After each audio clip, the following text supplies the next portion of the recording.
Welcome to The Explainer. You know the drill. We break down these huge, complex topics by going straight to the source material.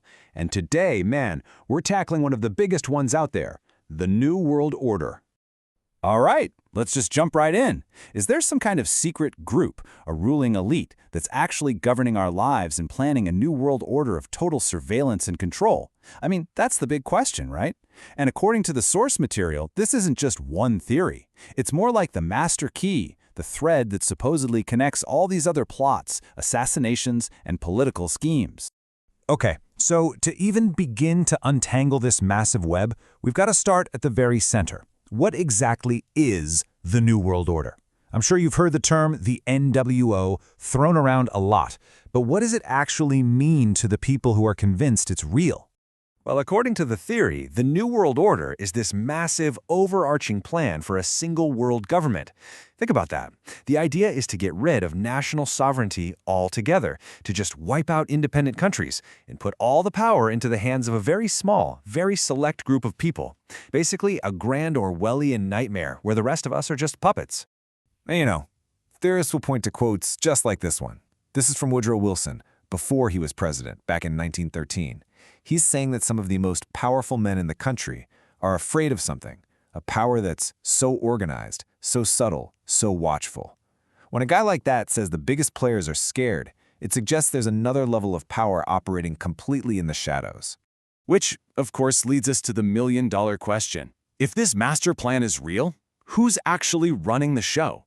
Who are these secret architects that are supposedly pulling all the strings? The theory goes that this plan is being rolled out by a whole network of powerful and, you guessed it, super secretive groups. We're not talking about your local book club here. The sources say these organizations are filled with some of the most influential people on the entire planet, and they operate way, way outside of any public oversight. So you've got groups like the Illuminati, the Bilderberg Group, the Trilateral Commission, and the Bohemian Club. The theory is that these are the places where the real decisions get made. They bring together the top dogs from politics, finance, royalty, you name it, all to coordinate their global agenda behind closed doors, far away from any cameras. And check this out. This is a quote from David Rockefeller's own memoirs. He basically says, yeah, people say we're a secret cabal building a one-world structure, and if that's the charge, I stand guilty, and I'm proud of it. I mean, wow. For theorists, this is a smoking gun, a direct confession from one of the most powerful men of the 20th century. Okay, let's get even more specific. One of the things that comes up again and again is this bizarre annual ritual at a place called the Bohemian Grove in California. This is not your typical corporate team-building exercise, let me tell you. So people have actually snuck in and filmed this thing. It's called the Cremation of Care Ceremony. You've got robed figures, flaming torches, a giant 40-foot stone owl, and they burn an effigy of a child. Seriously. They say it's to get rid of their worldly cares, but theorists look at this and see a deeply disturbing mock-human sacrifice performed by the world's most powerful men. All right, so moving on from secret meetings and creepy rituals, the theory also says this elite loves to communicate its power through symbols. And the kicker is, they're not really hiding them. They're right there in plain sight, baked into things we see every single day. And the most famous one of all has got to be this, the Eye of Providence, floating above the unfinished pyramid on the back of the US $1 bill. To a theorist, putting this symbol on the most widely used currency in the world is absolutely not an accident. It's like a constant, quiet reminder of who's really watching and who's really in charge. And this is where it gets interesting because there are two totally different ways to look at this. The official story, it's a benevolent God watching over America. But the conspiracy interpretation, that's the sinister eye of the elite watching over all of us, the masses. And that separated capstone on the pyramid, that represents their own godlike superiority, set apart from everyone else. And if that wasn't enough, right below the pyramid, you've got this Latin phrase, Novus Ordo Seclorum. What does that mean? New Order of the Ages. I mean, come on. For theorists, that's not a coincidence. It's a blatant declaration of intent. It's pretty much saying New World Order right there on the money. So, okay, let's say this plan is real. How would they actually pull it off? How do you control billions of people? Well, the theory lays out a whole toolbox of methods for domination. And it's a multi-pronged attack. supposedly. We're talking about mass surveillance, CCTV everywhere, online monitoring, the idea of microchipping people for tracking, controlling the weather with technology like HARP, and even poisoning us from the sky with so-called chemtrails. It's about total control, from the environment around us to the technology inside us. Let's just zero in on one of these for a second. HARP. The official story is that it's a research program studying the ionosphere up in Alaska. But theorists claim it's actually a weapon.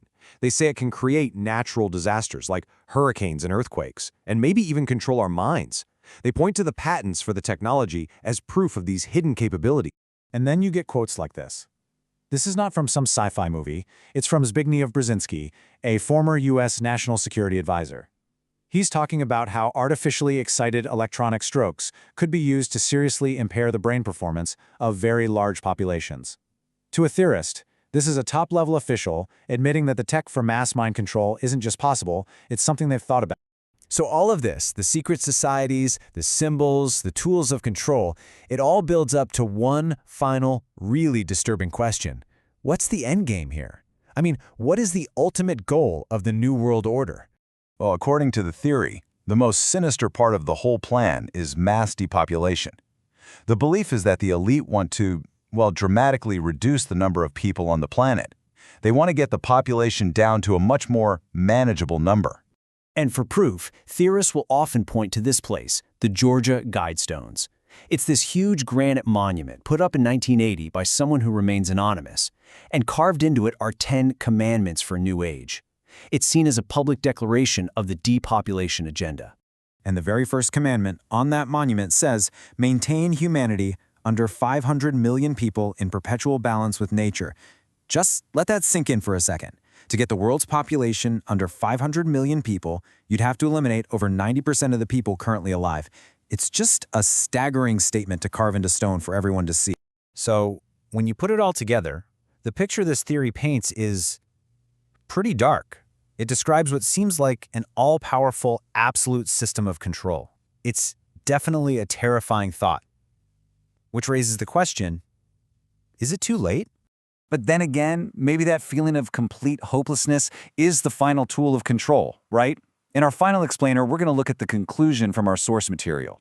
How do you break that cycle of fear? How do you take back your power? You won't want to miss it.